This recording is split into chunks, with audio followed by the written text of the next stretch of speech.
Hey guys, welcome back to r/MaliciousCompliance. In this Reddit story, I was just a broke college student trying to survive on ramen and tips until my boss stole my wages, fired me for complaining, and smugly told me to go ahead and report her. So I did, and what started as one complaint turned into a legal disaster. So, a while ago, I was a broke college student trying to survive off ramen and anxiety. My financial aid covered tuition and not much else, and my parents were not in a position to help, so I needed a job that would work around my class schedule. Enter the absolute hellhole of a diner. Everyone just called it the diner. It was the only sit-down place in our small town that was open late, and it had that whole greasy spoon locals only, we're a family here vibe. Old neon sign, cracked red booths, and faded photos on the wall, all of that, but the real star of the show was the owner. I will call her the owner because she was so awful that I don't even want to mention her real name. She legit gave me PTSD. But imagine someone who bragged constantly about how she built this place from nothing and how kids these days don't want to work, while also chain smoking out back and complaining that the government was killing small businesses every time she had to follow a single regulation. So yeah, that was her energy.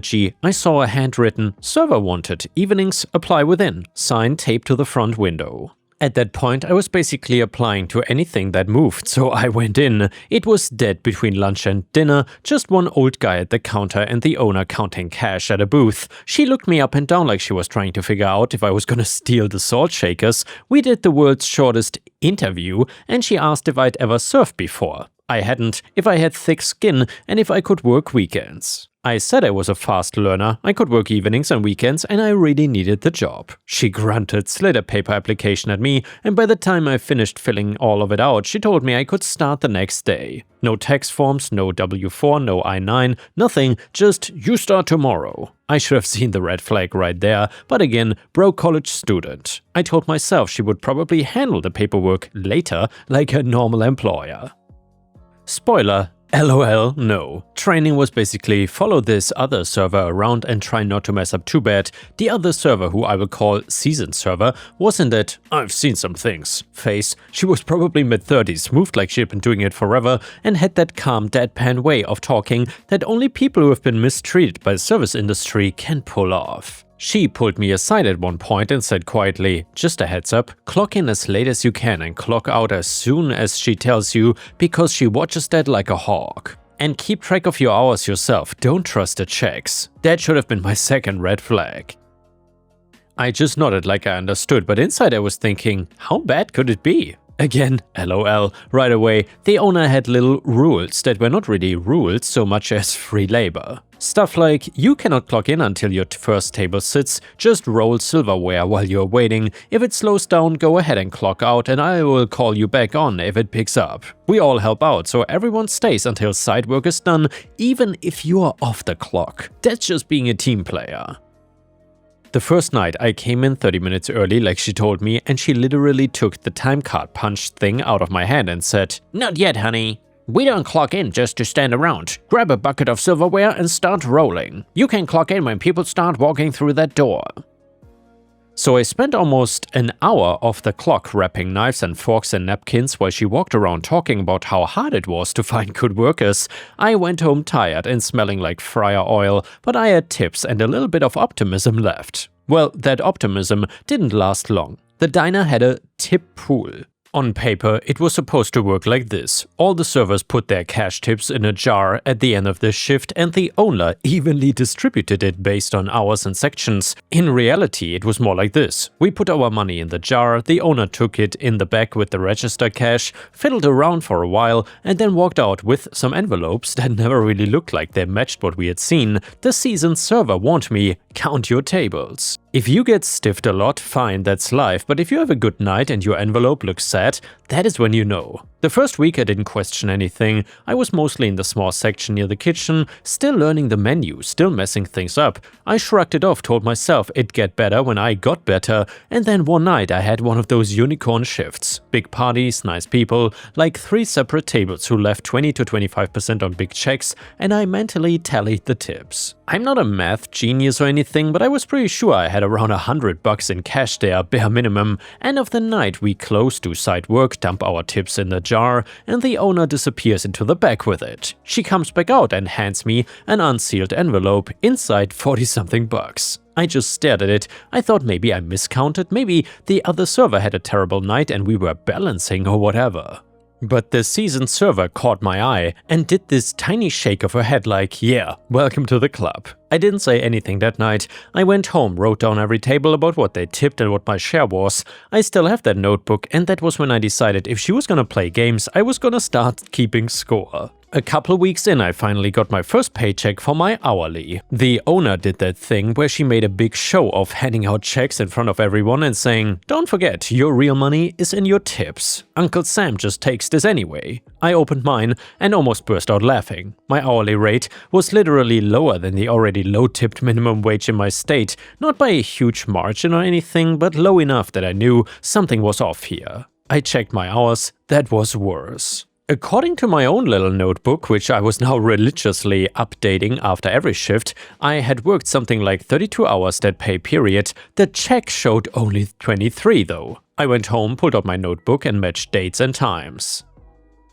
9 hours just gone. It wasn't that we disagreed on a specific day either, it was that every single day was shaved. 50 minutes here, half an hour there. Oh, you clocked out wrong here. All of it quietly adding up. I spent an embarrassing amount of time convincing myself I'd just written something down wrong, but the seasoned server had literally warned me about this exact thing, so the next pay period I made sure to note the exact times I walked in, when I actually started working, when I stopped and when I tried to clock in and was told no. Same result. Paycheck short by several hours, hourly below what it should legally be, all the while the owner bragged about how generous she was with giving people shifts. And still, I didn't say anything because I needed the job, because I was terrified she would fire me and I would fall behind on rent and groceries and then everything else would crumble. So instead, I started doing what my mom always called quiet rage organizing. No yelling, no scenes, just spreadsheets. I made a simple table in Google Sheets. Dates scheduled, actually worked, clocked hours, tips I personally handled, and tips I actually received.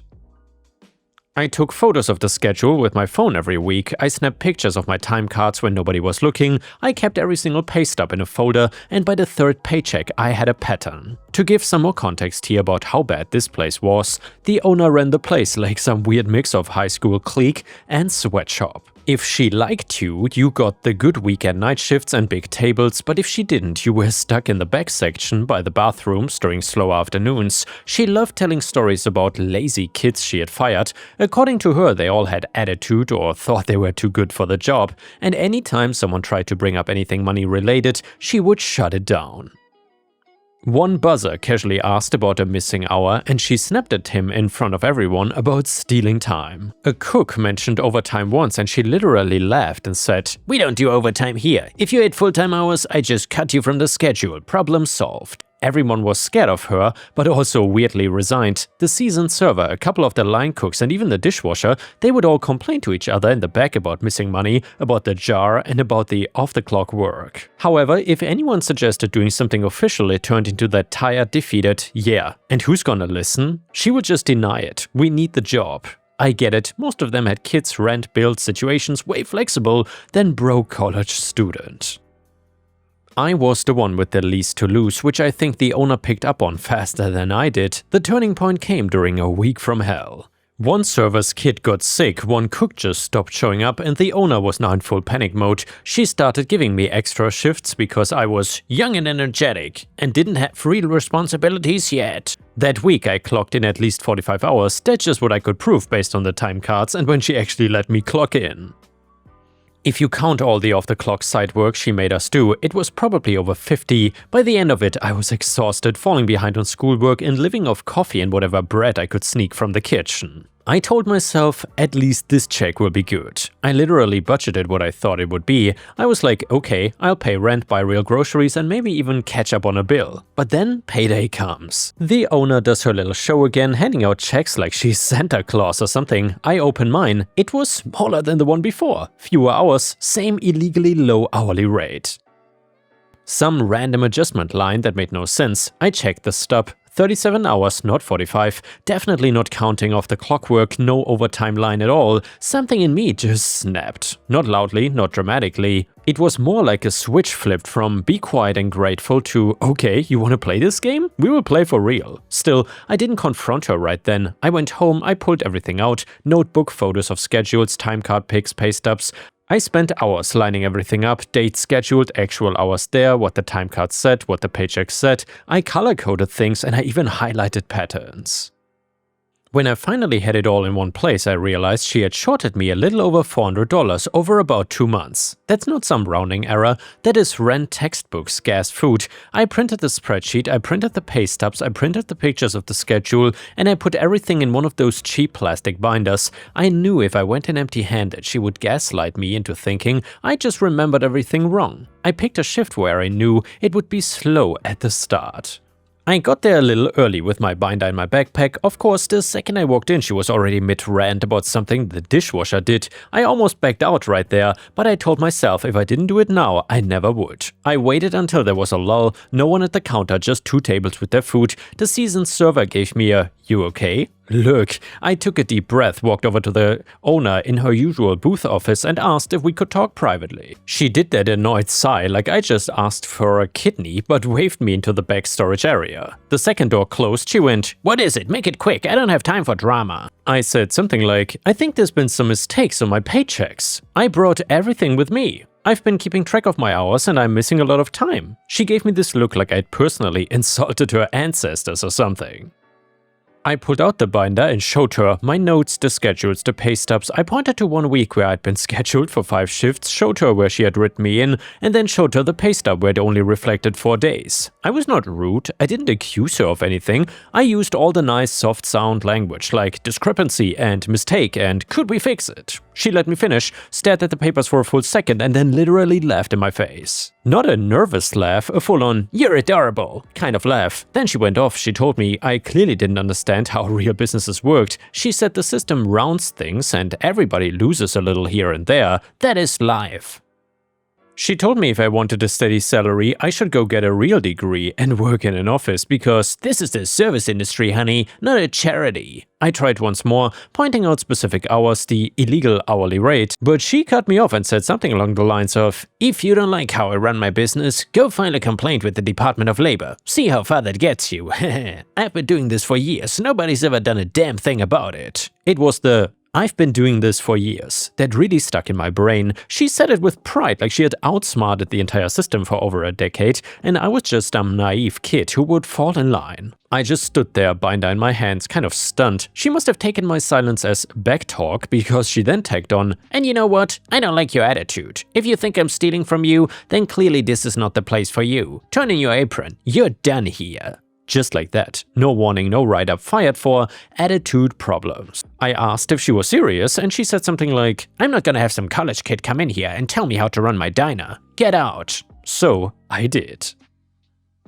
I walked out front, handed the seasoned server my apron and whispered, "I just got fired." Her eyes went wide, but she didn't say anything. The owner had followed me out and was loudly telling everyone that some people just cannot handle hard work. I left before I said something I would regret. I went to my car, sat there shaking for a bit, and then her words replayed in my head. "If you don't like it, go file a complaint with the Department of Labor." Okay then, I went home, put the binder on my desk and stared at it. Part of me still didn't want to cause trouble. That part of me was used to just putting up with unfair crap and moving on. But the other part, the part that had been quietly tracking every missing hour and every dollar that disappeared from the tip jar, was officially done. So I did exactly what she told me to do. I went to the State Department of Labor website. There was a very straightforward section for wage complaints, and they even had a specific thing for restaurant workers and tip issues. So I started filling it out. At first I was just gonna file for myself, missing hours, improper tip pool, illegal hourly, off-the-clock work and no overtime. But then one of the questions was, have other employees experienced similar issues? And I thought about the seasoned server, the buzzer, the cooks, all of them gripping quietly in the back and then shrugging in defeat. So instead of hitting submit, I stopped and pulled out my phone. I still had the numbers of a couple co-workers. I texted the seasoned server first, something like, "Hey, so she fired me and I'm filing a wage complaint." "Have you ever thought about doing something about all the missing pay?" She replied almost instantly saying, "Wait, she fired you for asking about your check?" I said yes, told her about the "go to the Department of Labor" line, and mentioned that I'd been documenting everything. She texted back, "Holy crap, I've been there for years. She has stolen so much, I just didn't think anything would happen if I complained. What do you need from me?" And that cracked the dam. I asked if anyone else might be interested, and she said, "Give me an hour." Within that hour, my phone turned into a support hotline, texts from former servers, current buzzers, and even a cook who had quit months ago. They had all had the same experiences: missing hours, forced off the clock work, stolen tips, no overtime. Some of them had even tried to speak up before and gotten the same attitude speech, and then quietly dropped from the next week's schedule. A couple of them had saved stuff too. Old pay stubs, photos of schedules, screenshots of texts from the owner telling them to come in early and get site work done before you clock in. One former server even sent me a text the owner had sent her after she quit, demanding she come back and work a shift she was on the hook for. Embedded in that text was the owner bragging about how she doesn't pay kids to roll silverware and "if you work here, you do what I say when I say." That little gem was timestamped and had the owner's number right at the top, so now I didn't just have my neat little binder, I had a mini archive. I realized pretty quickly I was out of my depth in terms of turning this into something more than just an angry ex-employee fills out a form. I wanted to do it right. I also didn't have money to just go hire a lawyer outright. So I did what everyone does now. I googled, I literally typed "wage theft lawyer, my state, free consultation" into the browser. A bunch of results came up, and I explained briefly what was happening, mentioned that I wasn't the only one, and offered to send my documentation. I figured I would hear back in a few days, if at all, but instead I got a call the next morning. The person on the phone was from an employment law office. They had read my message and wanted to hear more. We did a short intake over the phone where I walked through the basics: the illegal hourly, the missing hours, the tip skimming, the off-the-clock work, and the fact that the owner had literally told me to go to the Department of Labor and then fired me when I brought up the missing money. I also mentioned I knew at least half a dozen other current and former employees who had had the same issues and were willing to talk. The guy on the phone paused and then said very calmly, "Would you be willing to come into the office with your documents? We might be able to help you and your co-workers. We take these cases on contingency basis." So yeah, I went. I sat down with one of the attorneys and an assistant. I spread out my notes, my pay stubs, my time card photos, and my spreadsheets. I explained how the tip pool worked, how the owner would make us roll silverware and clean off the clock, how she would cut hours from the paychecks, and how I'd been told, "no overtime here." I showed them the text screenshots from other employees, and the attorney kept nodding, writing things down. At one point he looked up and said, "This is very thorough." He asked if the others would be willing to give statements, and I said yeah, at least a few. He explained in simple terms that what the owner was doing was illegal in several different ways. He also mentioned the magic phrase, retaliation for asserting wage rights, which basically means firing someone for complaining about stolen wages is itself another violation. He said if enough employees were willing to join, this wouldn't just be my little complaint, it could be a bigger case. I asked how much this was gonna cost because again, I'm broke. And he explained contingency. They get paid out of whatever settlement or judgment might happen. If nothing happens, I don't pay. And they also said I should still file the complaint with the Department of Labor, but now I could list their office as my representative contact. So I went back home, kept messaging coworkers, and started lining up who was willing to be involved. Over the next couple of weeks, things got busier on my end, even though I technically didn't have a job anymore. I met up with coworkers at coffee shops and kitchens and park benches. The more we pulled on the thread, the more unraveled. Patterns started showing up. For example, nobody had a pay stub that showed overtime ever, not one. Yet multiple people had stories of weeks where they had been scheduled 6 days, double shifted on holidays, all of it, no overtime ever. The tip pool was even worse. We pieced together best guesses from nights where multiple people remembered specific big tippers. And without getting into the exact math, it was obvious the pool was missing large chunks of money, and somehow the owner always managed to end up with a new piece of jewelry or a business trip around the same time as the biggest weekends. We also found out that she hadn't been applying the tip credit properly at all. She was paying below the legal tip minimum and not doing any of the stuff required to make that legal, while also making us do side work that wasn't even tipped, like cleaning the bathrooms, deep cleaning the kitchen, for that same sub-minimum wage. When we handed all of this over to the lawyer's office, they called it systematic. That word struck with me. This was not a misunderstanding, this was the way she ran her business proudly for years. Once they had enough, the attorney filed a formal demand for unpaid wages on behalf of several of us, along with a notice of representation. I don't know exactly what was in that, but I know the owner got it because the messages started almost immediately. I was blocked on her phone and social media by then, but the season's server wasn't. Apparently, the owner blew up her phone with messages as soon as she got the letter. It started with fake nice stuff like, "Hey, heard there was some confusion. Let's talk about it. We're a family. We can work this out without lawyers." But then it turned ugly, accusing people of stealing, threatening to blacklist them from every restaurant in town, and claiming we were committing fraud by lying about ours. One message she sent to another former server literally said, "You better fix this or I'll make sure you never work in this town again." Which, by the way, is a terrible thing to put in writing when you are already in trouble. The lawyer's office told everyone very bluntly to stop talking to her directly. If she contacts you about this, save it and don't respond, send it to us instead. So they did, and apparently trying to intimidate former employees who are part of an active wage complaint is not a smart move. It became yet another thing she did to dig herself even deeper. Around this time, the Department of Labor actually reached out too. They'd gotten my complaint, and I later found out complaints from a couple other employees too. Between that and the lawyer's filing, the diner was officially on their radar. They asked about hours, pay, tip practices, and if we had any documents. I gave them digital copies of everything I had. Once the Department of Labor was involved, it escalated pretty quickly. They requested records from the owner, time cards, payroll, tip logs, all of that. From what I heard later, that didn't go well for her either. Remember how the owner used to brag about doing this for years and nobody's ever done anything about it? Well, that turned out to be very, very relevant. She had been cutting corners and stealing from employees for a long time. To someone like her, that was proof she was untouchable, but to the Department of Labor, that was a long timeline of potential violations, and they did an audit on her. I of course don't know all the details of how it went down because I wasn't in the building anymore, but I still knew enough people who were. One of the line cooks texted me the day the investigators showed up. They came in during a slow time with a stack of papers and a calm attitude. They talked to the owner in the back, looked through files, asked for copies, and then started quietly interviewing people. The owner tried to play it cool at first from what I heard. She told the staff it was just a routine thing and that they should remember how generous she was when they answered questions. Yeah, that didn't work. By that point, people were over it. They were tired of being underpaid and yelled at. The seasoned server told the investigator everything. The off-the-clock work, the tip jar math not adding up, the missing hours, the threats, and other employees backed it up. Even the buzzer, who'd barely said more than 10 words in a row to anyone, spilled everything they knew. After the investigation started, the employment attorney filed a formal wage and hour lawsuit. Again, I'm not going to go into the legal weeds here too much because that's usually boring. The owner in response did exactly what you would expect someone with her personality to do, which is double down. She told anyone who would listen that we were lying, that we were coming after a small business, and that we were greedy and lazy and wanted something for nothing. She posted some long unhinged rant on the diner's social media about frivolous complaints and government overreach, and that turned out to be another self-own because people started commenting.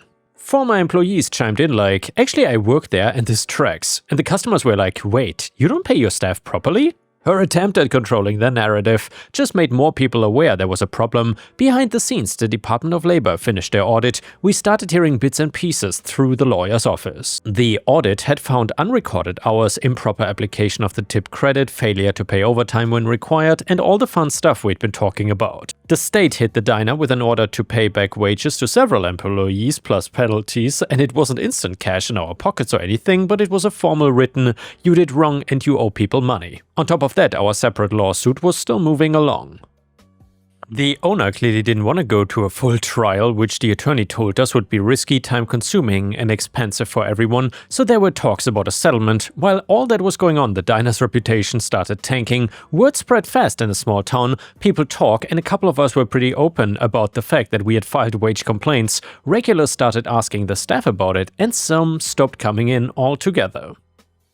The diner had always relied heavily on that "we're a family, we support local business" narrative, but once people realized that supporting local in this case meant supporting someone who treats employees like disposable unpaid labor, a chunk of them bailed. Revenue dropped and staff turnover went from bad to even worse. The owner tried to hoard shifts for people she thought were loyal, but those loyal people kept quietly quitting after watching everything else blow up. She also tried hiring new people, but word got around about the off-the-clock work and missing tips, and people would last a week and then ghost. I passed by the place a couple times on the bus and it was noticeably emptier, the neon sign looked a little dimmer, and there were fewer cars in the lot. Someone told me they had cut their hours, closing earlier because there wasn't enough business to justify staying open late. Eventually our case reached a point where the attorney called us in for a group meeting. Again, nothing glamorous. He just laid it all out. The combination of our evidence, the corroborating statements, and the Department of Labor findings had put a lot of pressure on the diner. The owner's insurance, yes, apparently that's a thing, and whatever resources she had were on the line. They had made a settlement offer. He explained we had options. We could push for more, risk going to trial, drag it out for who knows how long, or we could take what was on the table. He walked us through what each of us would get in the proposed settlement: back pay for missing wages, amounts for the improperly handled tips, and some extra because of the retaliation aspect in my case, and a couple others who had been punished for complaining. I'm not going to share the exact dollar amounts, but I will say this: for me, it was enough to pay off the small pile of debt I'd been carrying, cover a chunk of my remaining tuition, and set a little aside as a buffer. For some of the longer-term employees, it was even more: not buy a house money, but catch up on bills, pay down credit cards, breathe for a minute money. We asked the attorney if this seemed fair, and he said given the size of the business and financials we have seen, this is actually very solid. There's a real chance that if we push further, there may not be anything else to collect. She is already under strain, and that was the other thing. The diner was not doing well at all by that point. Because between the fines, the back wage orders from the state, the legal fees on her side, and the lost business, the place was already bleeding money. So we agreed to the settlement. We signed the papers, initialed all the spots, did all the boring admin stuff, and a few weeks later checks started coming in. The system had actually for once worked in our favor. The dinner limped along for a bit after that, but it was basically a slow-motion collapse. Between the Department of Labor ordered back pay, separate from our case, the penalties, the settlement, the loss of staff and customers, the owner just couldn't keep it afloat. She tried cutting corners even harder, apparently. People said she started doing weird things like closing whole sections, cutting shifts mid-service, and trying to run the floor herself to save money, while still yelling at everyone. That only drove even more customers away. And then one day, a friend sent me a photo. It was the dinner's front door with a handwritten sign saying, "Closed until further notice." No explanation, just that. A couple weeks later there was another sign, "For lease." The neon sign was off, the blinds were closed, the parking lot was empty. Just like that, the place she had bragged about building from nothing was gone. And yeah guys, let me know in the comments what you think about this story. And by the way, please don't forget to like the video, because that would help me tremendously. Now we got some comments from Reddit. One person said, "You are the a-hole. I cannot believe the way you're trying to dress this up as some heroic moment when it's pretty obvious you just wanted to nuke this woman's entire life because she bruised your ego." Yeah, she was absolutely doing something shady and illegal. Nobody's arguing she was a good boss, but the way you talk about it, this was never about justice or protecting workers. You were mad you got fired and you decided you were gonna turn it into your own personal crusade. You did not just report your missing wages and move on. You went out of your way to track people down, build a whole case, get a lawyer, and escalate it as hard as you possibly could. You knew that a tiny diner with razor-thin margins was never gonna survive a full-blown investigation and a lawsuit, and you still pushed every single button because you wanted her to pay. You can call it just following her suggestion, but you absolutely knew what you were doing, and don't hide behind the "well, she said to file a complaint." She was obviously being flippant and arrogant, not seriously commissioning you to launch a one-person legal war.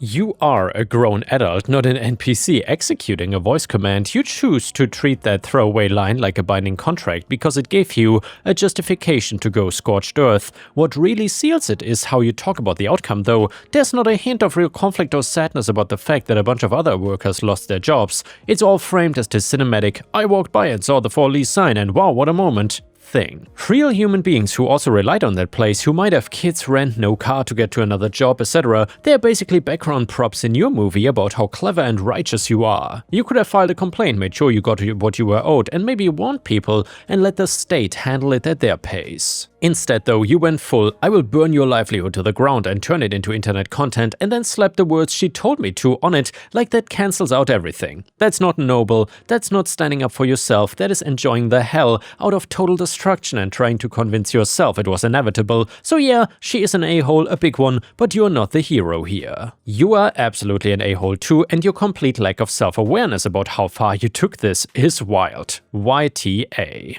And yeah guys, let me know in the comments what you think about this comment. Maybe the commenter here is the a-hole as well. Let me know what you think. Commenter number 2, not the a-hole at all. That's exactly the kind of situation labor laws exist for, and you use them the way that you're supposed to. Your boss was not making little mistakes or getting confused by a complicated system. She was running the place on a model that depended on people being scared, uninformed, or desperate enough not to push back. And by the way, guys, imagine you being a boss, not paying fair wages and stealing money from your employees, and then having the excuse that you were confused by a complicated system. I gotta say, that is both awful as well as hilarious. Anyway, unpaid side work, messing with tips, no overtime, threatening people who question it, this was not an accident, it was how she chose to operate, and she was proud of getting away with it. You did what a lot of people in that situation wish they had the guts to, or stability to do. You documented and you checked the math. You confronted her politely first, and when she responded by laughing in your face, basically bragging about her history of wage theft and firing you, you took her advice and went to the exact place she dared you to go, the Department of Labor, and then a lawyer. So there's nothing wrong with you actually following through. People love to say, go ahead, report me, because they assume that nobody will. The only reason she was so confident is because enough people before you didn't have the time, energy, or resources to fight it. If you had just rolled over too, nothing would have changed for the people who came after you. The fallout, fines, back pay, legal trouble, loss of reputation, and eventually closing the diner is not some random cosmic tragedy that happened to an innocent small business owner. It's a direct, predictable consequence of her own decisions over years. If you knowingly built your life on violating labor laws, you don't get to clutch your pearls when those laws finally get enforced. That's not you ruining her, that's her finally facing the bill for everything she skimmed off other people. Could some of your coworkers have been hurt by the closure? Absolutely, that sucks, but again, that's not on you. The person who put their jobs at risk was the one stealing from them and then daring someone to call her bluff. You didn't lie, you didn't manipulate the system, you didn't abuse some loophole, you told the truth to people whose literal job is to handle this, and honestly, if more people did what you did, a lot fewer owners would be so casual about wage theft. You got justice for yourself and for a bunch of people who probably thought nothing would ever come of it. She gambled that nobody would ever stand up to her, and she lost. That's on her, not you. NTA.